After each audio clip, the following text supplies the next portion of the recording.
enfermeira idosa e magra, com cabelos brancos presos em um coque, entrou no meu quarto para anunciar que eu tinha visitas. Eu ainda estava surfando em uma onda de analgésicos pesados, o que provavelmente é a razão pela qual eu me convenci de que aquela senhora idosa era, na verdade, meu mordomo. Eu sorri e disse: "Por favor, mostre-lhes a entrada, Gaston." Ela resmungou e saiu. Um segundo depois, ela retornou com O'Brien e Jerry. Sussurrou alguns avisos para eles que eu não conseguia entender bem e então se retirou. A vice-xerife ocupou o lugar dela, de pé ao pé da minha cama, enquanto Jerry puxou uma cadeira para o meu lado. Ele colocou um balão vermelho no meu peito, sem hélio. Apenas um balão cheio com o ar da boca e as palavras "fique melhor", escritas na lateral com um marcador preto. "Ei, pessoal", eu disse enquanto fechava meu diário. Foi só então que percebi que estive lendo meu diário, ou estaria escrevendo nele. "O que traz vocês dois aqui?" O rosto de Jerry estava coberto de manchas escuras como um dálmata. Com o tempo, percebi que eram hematomas, mas eu não conseguia me lembrar exatamente do porquê. "Como você está se sentindo?" ela perguntou. Eu tô bem", eu disse. "Mas por que vocês dois estão me encarando desse jeito?" "Você tá indo bem?" ele perguntou. "Sim, eu tô melhor do que bem. Na verdade, tudo parece um pouco engraçado sem motivo e, honestamente, eu não consigo entender por que as pessoas estão sempre sendo tão sérias o tempo todo. Vocês vieram todo esse caminho apenas para me ver? Ou vocês já estavam no hospital por algum outro motivo? Eu odiaria se vocês tivessem desperdiçado." "Você consegue nos ouvir?" Ela enunciou as palavras cuidadosamente. "Sim? Por quê? Você não consegue me ouvir?" O'Brien lançou um olhar preocupado para Jerry. Então, disse meu nome um pouco mais alto. "Jack, você tá aqui conosco?" Claro que eu tô." "Você não consegue..." "Ah, merda." De repente, eu percebi que não estive falando em voz alta durante todo esse tempo. "Desculpe", eu disse. "Eu esqueci como falar. Eu acho que alguém batizou minha bebida ou algo assim. Esperem. Onde estão meus modos? Vocês dois precisam de alguma coisa? Comida, sorvete, toalha quente?" "Para onde o Gaston foi?" O'Brien inclinou-se mais perto e perguntou: "Quem é Gaston?" "Meu mordomo." "Você guardou alguma dessas drogas para mim?" O'Brien limpou a garganta. "Você sabe que eu tô bem aqui, não sabe?" Desculpe." Ele corrigiu. "Você guardou alguma dessas drogas para nós?" Estiquei meus braços e senti a dor surda de feridas defensivas de dias atrás. Não era uma dor normal. O remédio em que eu estava não me permitia sentir dor normal. Ao longo das minhas mãos e braços, havia ovais azuis e roxos, exatamente como as no rosto de Jerry. As memórias começaram a voltar para mim em aglomerados pastosos. Eu estive em uma briga, mas não uma briga comum, mas como um espancamento. "Que merda aconteceu?" eu perguntei. O'Brien suspirou. "Você ainda não se lembra? Eles disseram que levaria algum tempo até tudo passar. Uma peça-chave do quebra-cabeça se encaixou. Eu já estive aqui antes." "Anestesia crepuscular", eu presumi. Ela sentiu. "Aqueles caras da Al-Qaeda devem ter acabado com a gente, né?" O'Brien e Jerry se entreolharam. Algo mais estava acontecendo. Aquilo me sobrou um pouco. O'Brien caminhou até mim, encostou-se na beira da minha cama e colocou a mão sobre a minha, de uma maneira gentil, carinhosa e aterradora. Isso me deixou ainda mais sóbrio. "Não é por isso que você tá aqui." Meu coração começou a bater de um jeito estranho. Ok, ela continuou. "Essa não é a primeira vez que temos essa conversa, mas as drogas continuam fazendo você esquecer." Eu estava seriamente apavorado, mas me segurando. Ok, eu vou deixar os médicos explicarem os detalhes, mas, basicamente, seu sistema imunológico estava comprometido devido à sua outra condição e a sua perna foi infectada sob o gesso. Aparentemente, você estava vivendo com isso há dias, sem perceber que o tecido estava necrótico. Felizmente, eles Pegaram antes que chegasse a sua corrente sanguínea. Sei que não parece assim agora, mas você teve muita sorte. Ok. Eu esperei pelo desfecho, mas nenhum deles falou. Finalmente, perguntei.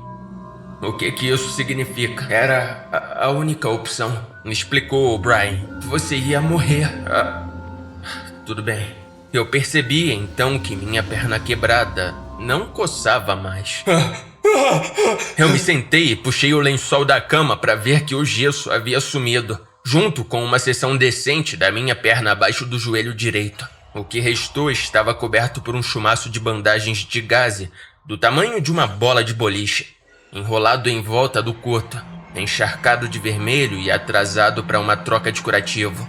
De repente, eu estava sóbrio o suficiente para dirigir um ônibus escolar em uma tempestade de chuva. Com a lucidez, vieram ondas de horror e percepção. Eu guardei isso para mim por enquanto e lentamente me recostei na cama, o tempo todo encarando o espaço onde meu pé direito deveria estar. Quando O'Brien falou, eu me forcei a desviar o olhar. Não é tão ruim. Você ainda tá vivo. E esse tipo de coisa é extremamente administrável. Em alguns anos, você nem vai notar que algo tá diferente.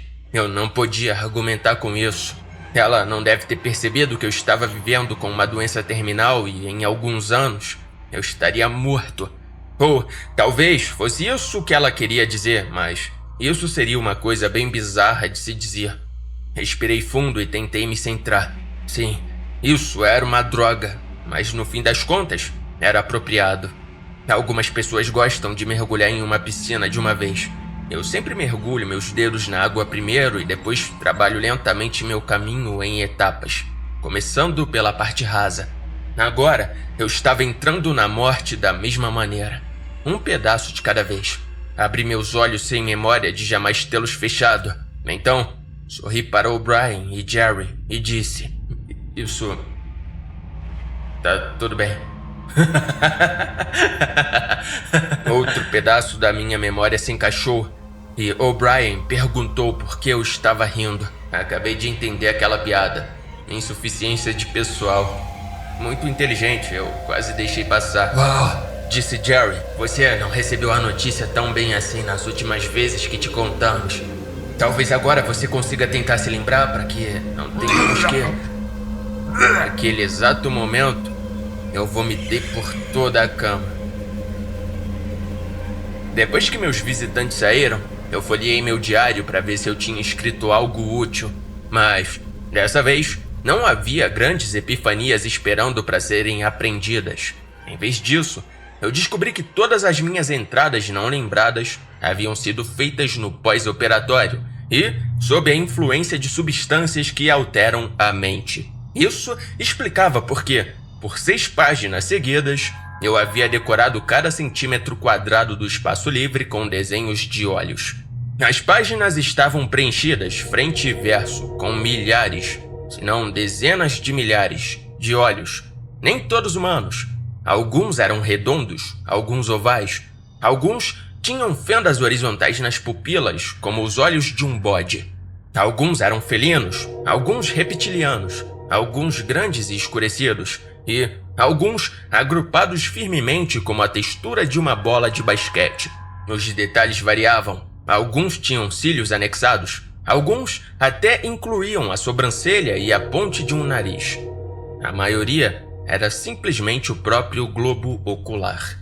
As pupilas tinham a cor de tinta que, por volta da página 3, mudou de preto para azul. Eu aparentemente tinha acabado com uma caneta inteira no processo e recomeçado com uma nova. Os olhos estavam congelados, confinados inescapavelmente às páginas, meras ilustrações, e não muito boas, aliás. Mas, de alguma forma, eles desencadearam um formigamento na parte de trás da minha mente, um sexto sentido, uma sensação estranha de que, enquanto eu encarava as imagens no diário, alguém ou algo estava olhando de volta para mim. Enquanto eu virava as folhas, lutava para lembrar o que havia me possuído para desenhar essas coisas. Talvez não houvesse razão. Com minhas inibições sufocadas sob o peso de drogas de primeira classe, talvez a versão mais simples da minha mente finalmente tinha tido a chance de pilotar o navio. E foi isso que resultou. Talvez tenha sido a mesma motivação subconsciente que leva cães a urinarem em caixas de correios ou estudantes do ensino médio a grafitarem pênis nos rostos de seus amigos bêbados. Ou talvez eu tenha me tornado temporariamente um canal para algo impossivelmente sombrio e poderoso, enquanto se aproximava cada vez mais do nosso universo. Talvez isso fosse um aviso que eu era burro demais para entender. As próximas páginas estavam preenchidas com jogos de jogo da velha finalizados, como se eu estivesse jogando contra mim mesmo até que a segunda caneta também morresse. Eu percebi que pelo menos uma página estava faltando, cuidadosamente arrancada na costura. Quando uma busca superficial ao redor da minha cama de hospital não revelou nada, eu fui levado a presumir que provavelmente a havia comido. Matei o tempo lendo um novo livro. Uma fantasia urbana para jovens adultos sobre uma hacker adolescente que também era uma vampira. Jerry o roubou para mim na loja de presentes do hospital antes de sair porque, como ele disse, a capa parecia o meu tipo de fetiche. Foi uma leitura razoável, mas levou algum tempo para eu organizar tudo porque era a parte 3 de uma série e eu não tinha lido os primeiros. E ainda estava bem chapado da cirurgia. Eu devo ter estado extra distraído tentando entender o que estava acontecendo no livro, porque nem percebi que tinha outra visita até que ela se sentou no mesmo assento que Jerry havia puxado algumas horas antes. Eu larguei o livro e pedi desculpas. Ela sorriu e esperou que eu percebesse o que estava acontecendo. Quando finalmente clicou, o olhar de surpresa no meu rosto a fez rir alto. Oi, Jack. Eu não conseguia acreditar. Ela voltou. Você voltou? Eu levei algumas tentativas para recuperar o fôlego e dizer o nome dela.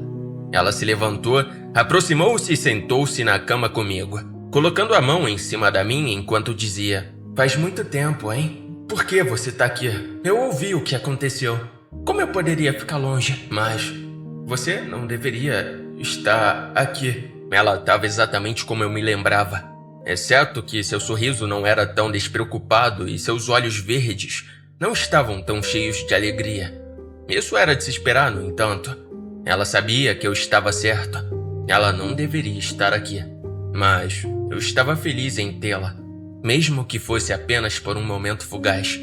Ela estudou meu rosto e eu me perguntei o que ela pensava do que eu havia me tornado. Tínhamos a mesma idade, mas ela era jovem e eu era velho. Seu sorriso desapareceu enquanto ela traçava o hematoma em minha mandíbula com as pontas dos dedos e disse: Você também não deveria estar aqui, Jack. Você tem razão. Eu deveria estar no trabalho. Eu me movi no colchão para abrir espaço suficiente para ela. Ela tirou os sapatos, subiu na cama e sentou-se de pernas cruzadas em cima das cobertas, onde minha perna direita deveria estar. Bem, ela disse, temos muito o que conversar. Pelo resto da noite, conversamos. Depois que a surpresa passou, esqueci rapidamente como era estranho estar finalmente na companhia dela novamente depois de tudo. Eventualmente, nossa conversa desviou-se para o inevitável tópico do posto de gasolina. Eu perguntei, você sabia que tínhamos um deus gigante morando debaixo do prédio? Não. Mas isso explicaria muita coisa. O Rocco ainda é o alfa do lixo? Sim, mas ele pode ter alguma competição se a Rita voltar. Teve toda aquela história com uma crisália brilhante. E ela pode ser uma lobisomem agora. O cowboy do banheiro ainda tá por aí? Até onde eu sei, sim. Mas ele tem andado quieto ultimamente, sabe? E a mulher raposa? Ela pegou outro dos nossos funcionários de meio período há uns 2 meses. Como está o Tom? Morto. Receio. Sinto muito por ouvir isso. Eu sempre gostei dele. Eu acho que perdi o funeral. Eu também. Mas eu nunca fui muito chegado em funerais. Eu estarei no seu, sabe? Eu sei. Ela suspirou e desviou o olhar de mim para olhar para a porta. Eu sinto sua falta, Jack. Eu me sentei ereto. Eu também senti sua falta, Sabine. Isso foi tudo o que eu conseguia lembrar antes de o tempo saltar para frente novamente. A próxima coisa que soube, eu estava sozinho. encarando The Price is Right na televisão no canto do quarto, sem ideia de como o tempo havia escapado por meus dedos novamente.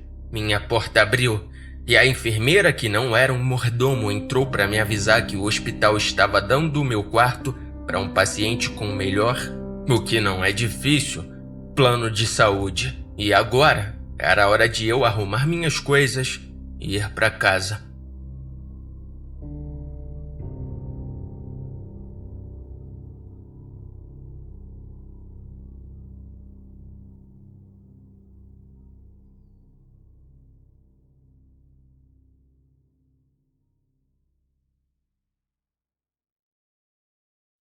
Olá, queridos apoiadores, lembrando, se você quiser uma caneca aqui do posto de gasolina com uma arte dessa incrível história, a gente tem lá na nossa loja. Então acessa o link que tá fixado lá no Apoia-se ou na descrição se você estiver ouvindo no YouTube. Eu vou dar um jeito de colocar na descrição do podcast do Apoia-se, aquele podcast exclusivo lá no Spotify. Enfim, é na descrição do próprio podcast mesmo, não do episódio. Lá vai ter o link para levar você diretamente para a loja. Tá bom? Você pode usar o seu cupom também. Enfim, porque não dá para colocar a descrição nos episódios que são exclusivos aqui do Apoia-se, tá bom? Mas se você estiver ouvindo pelo YouTube, facinho, clica aí na descrição também. É isso, adquira sua caneca e tem várias, hein? Muito obrigado por ouvir e apoiar esse projeto. Valeu, tamo junto e até a próxima história.